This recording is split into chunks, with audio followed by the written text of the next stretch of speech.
Dear student, मैं आलोक कुमार आनंद आपके अपने YouTube चैनल मस्ती विद इंग्लिश में आपका स्वागत करते हैं।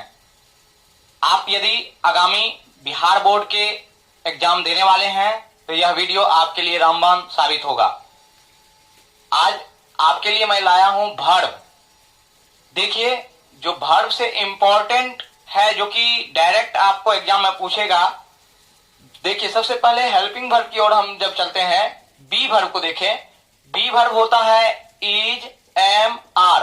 और याद रखिएगा कि इज, एम, आर के बाद अगर वर्ब का फॉर्म आएगा, मेन वर्ब का फॉर्म, तो वह हमेशा वर्ब का चौथा रूप होगा। यानी वर्ब के चौथा रूप को आप कैसे पहचानिएगा, तो उसमें आईएनजी लगा होगा। दूसरा आपका है डू वर्ब। डू वर्ब होता है डू, डज और डिड।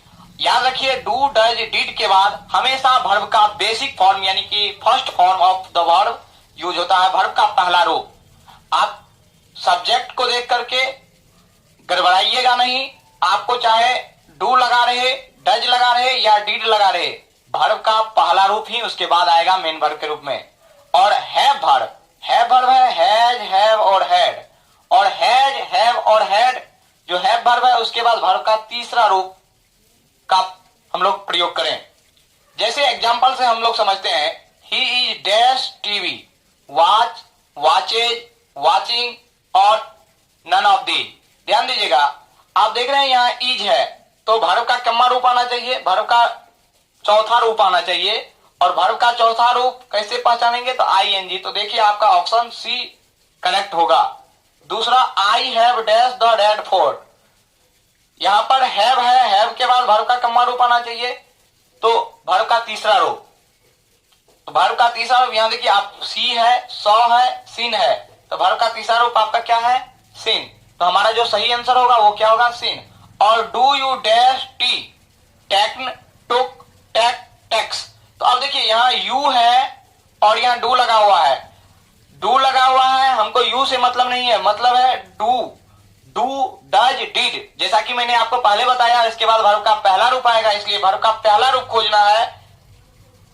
वर्ब का पहला रूप आपका टेक होगा, तो आपका जो सही आंसर होगा वो टेक होगा। देखिए होता क्या है स्टूडेंट, अगर यहां पर मान लीजिए ही रहे, स्टूडेंट गड़बड़ी यहां कर देता है, ही को देख करके वर्ब का पांचवा रूप लगा देता है। और यहां पर डज लगा हुआ है, डज ही रहे मान लीजिए, तो यहां ही को देख करके यहां पर भी वर्ब का पांचवा रूप दे देता है, जो कि गलत है। आप यहां डज को देखिए, इसलिए यह डज है तो यहां पर वर्ब का पहला रूप ही आएगा, तो डज ही टेक्टी ही होगा, ना कि डज ही टेक्सटी होगा। अब आइए हम लोग मॉडल वर्ब को देखते हैं। देखिए मॉडल वर्ब की संख्या 13 है। Can, could, will, would, shall, should, must, need, dare, ought to, use to, may, might. याद रख लीजिए कि मॉडल वर्ब के बाद मेन वर्ब केवल और केवल वर्ब का पहला रूप लेता है। मॉडल वर्ब के बाद हमें केवल और केवल वर्ब का पहला रूप का ही यूज करना है। जैसे देखिए, he should dash there, go, goes, went और नन ऑफ दी। आप देख रहे हैं कि गोज आपका वर्ब का पांचवा रूप है। कैसे पहचाने, तो जिस भी वर्ब के अंत में एस लगा हो वो समझ जाइए वर्ब का पांचवा रूप है। और वर्ब का पांचवा रूप हमेशा सिंगुलर होता है और वर्ब का पहला रूप हमेशा प्लूरल होता है। वेंट आपका वर्ब का दूसरा रूप है, इसलिए हमारा जो सही आंसर होगा वर्ब का पहला रूप वो होगा गो, इसलिए हमारा जो सही आंसर होगा वो ऑप्शन ए होगा। अब आइए अगला बात जो मॉडल वर्ब से बहुधा पूछा जाता है कि देखिए, आउट टू और यूज टू को छोड़ करके किसी भी मॉडल वर्ब के बाद टू का प्रयोग नहीं किया जाता है। हाँ, नीड और डेयर के बाद टू का प्रयोग किया जाता है। नीड और डेयर के बाद टू का प्रयोग किया जाता है, लेकिन वह मॉडल वर्ब के रूप में वहां पर इस्तेमाल नहीं होकर के मेन वर्ब के रूप में आता है, तब उसके बाद हम लोग टू का प्रयोग करते हैं। वैसे मॉडल वर्ब के रूप में केवल और केवल आउट टू और यूज टू में ही टू लगा होता है और किसी में भी हम टू का प्रयोग नहीं कर सकते हैं। जैसे he dash take tea daily.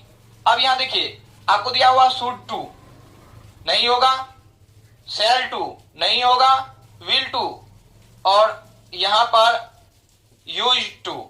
तो आपका जो सही आंसर होगा वो होगा यूज टू। क्यों? तो हमने आपको बताया कि आउट टू और यूज टू के अलावा हम किसी भी मॉडल वर्ब के बाद टू का प्रयोग नहीं करेंगे। अब आइए हम लोग एग्जाम की दृष्टि से, पूरे विस्तार पूर्वक तो नहीं, एग्जाम की दृष्टि से आपका मॉडल वर्ब का क्या क्या यूज है और आप लोग मॉडल वर्ब कौन कौन मॉडल वर्ब कहां यूज करें उसको देखने जा रहे हैं। सबसे पहले देखिए आपका कैन। कैन आपको पावर देने का काम करता है। कैन एक ऐसा मॉडल वर्ब है जो एबिलिटी को दिखाता है कि सब्जेक्ट के पास क्या एबिलिटी है। कैन यह दिखाता है कि सब्जेक्ट क्या कर सकता है, उसके पास क्या क्षमता है, क्या पावर है। जैसे मान लीजिए कहते हैं I dash do this work, मैं इस काम को कर सकता हूं, यानी कि मेरे पास यह इस काम को करने की ताकत है। तो यहां हम लोग किसका प्रयोग करेंगे? कैन का प्रयोग करेंगे। I can do this work, मैं इस काम को कर सकता हूं।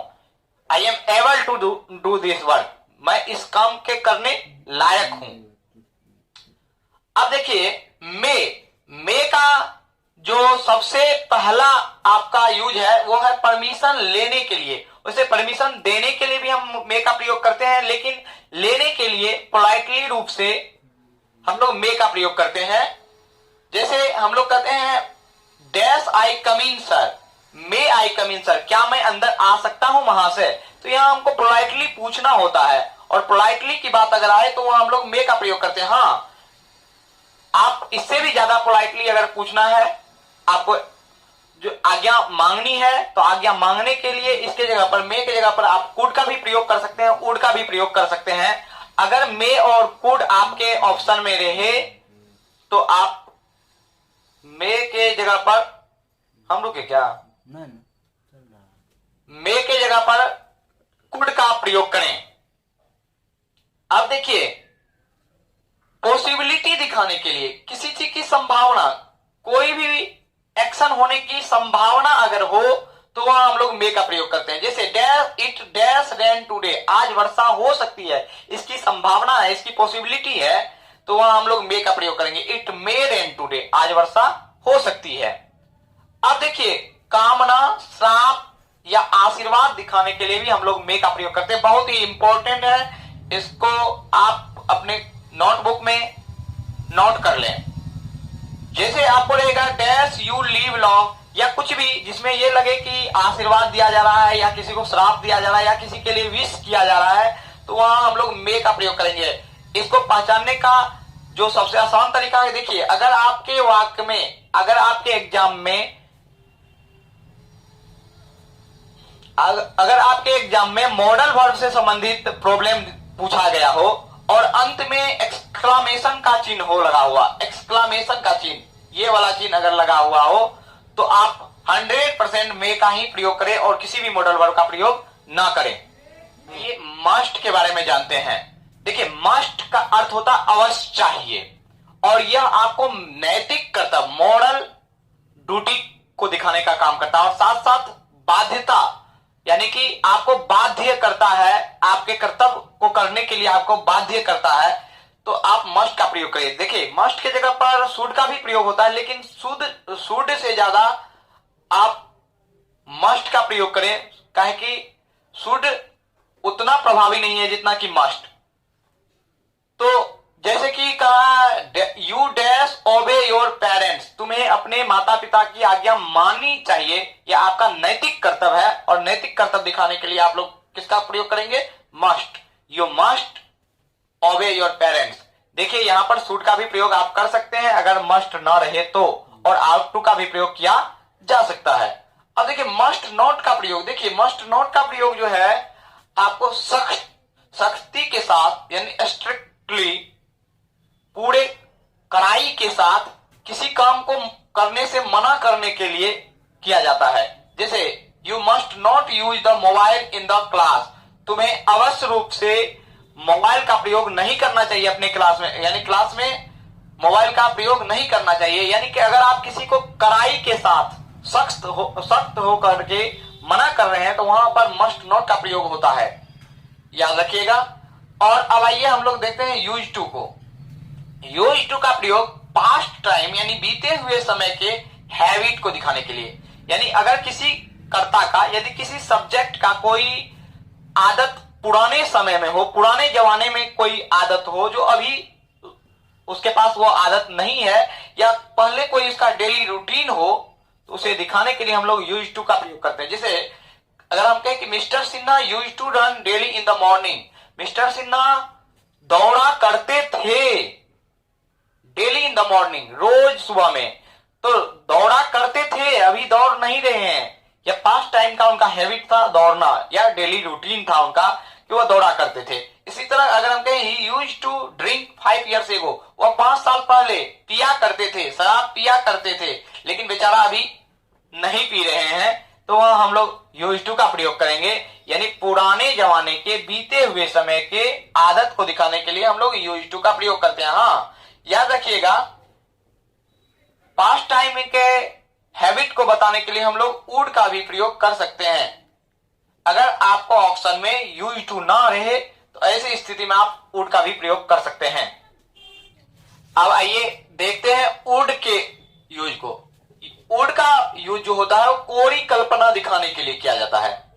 कोरी कल्पना ऐसा ख्वाब जो शायद पूरा ना हो, ऐसे ख्वाब को कोरी कल्पना, ऐसी कल्पना को हम लोग कोरी कल्पना कहते हैं।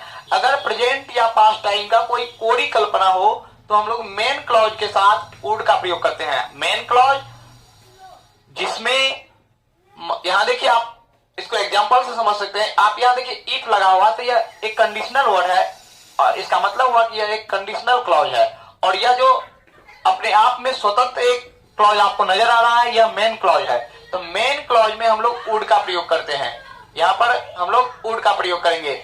और यहां देखिए, आपको पहचानने के लिए इधर जो है, आपको अगर बी वर्ब रहेगा तो बी वर्ब में आप केवल और केवल वेयर का प्रयोग करेंगे, और अगर आपको यहां पर मेन वर्ब देना हो तो मेन वर्ब का केवल और केवल वर्ब का दूसरा फॉर्म ही यूज होगा, और इधर का भाग जो होगा वहां पर वुड का प्रयोग करेंगे। If I were a bird, यदि मैं एक चिड़िया होता, I would fly in the sky, मैं आकाश में उड़ता। यह एक कोरी कल्पना है। तो यहां देखिए हम लोग मॉडल वर्ब के रूप में किसका प्रयोग किए, वुड का प्रयोग किए। आप वुड के जगह पर कुड और माइट का भी प्रयोग कर सकते हैं। अब आइए सूड के प्रयोग में। सूड का सबसे पहले चाहिए के अर्थ में कर्तव्य दिखाने के लिए किसी सब्जेक्ट का क्या ड्यूटी है, उस ड्यूटी को दिखाने के लिए किया जाता है। जैसे यू शुड वर्क हार्ड, तुम्हें कठिन परिश्रम करना चाहिए। ऐसे में अगर आपको ऑप्शन में मस्ट रहे तो शुड की जगह पर मस्ट का प्रयोग करें। और इसका जो यह मेन यूज है शुड का, जिसको आपको 100% याद रखना है, बहुत ही इंपॉर्टेंट है। यदि आपके वाक्य में लेस्ट लगा हो, यदि आपके वाक्य में लेस्ट का अर्थ था कहीं या ऐसा ना हो, तो 100% उसमें मॉडल वर्ब के रूप में आप लोग शुड का प्रयोग करें। कोई भी मॉडल वर्ब इसके अलावा नहीं यूज होगा। यहाँ पर आप जैसे ही अपने वाक्य में लेस्ट देखेंगे, उसके दूसरे भाग में अगर आपको मॉडल वर्ब से संबंधित प्रॉब्लम है तो 100% आप लोग शुड का प्रयोग करें। जैसे work hard, लेस्ट you should fail, कठिन परिश्रम करो, कहीं ऐसा ना हो कि तुम फेल हो जाओ। तो यहाँ पर मॉडल वर्ब के रूप में 100% आप लोग किसका प्रयोग करेंगे, शुड का प्रयोग करेंगे। इस तरह मॉडल वर्ब का जो मेन इंपॉर्टेंट चीज था वह मैंने आपको बता दिया। अब आगे हम लोग आगे के वीडियो में टेंस को देखते हैं।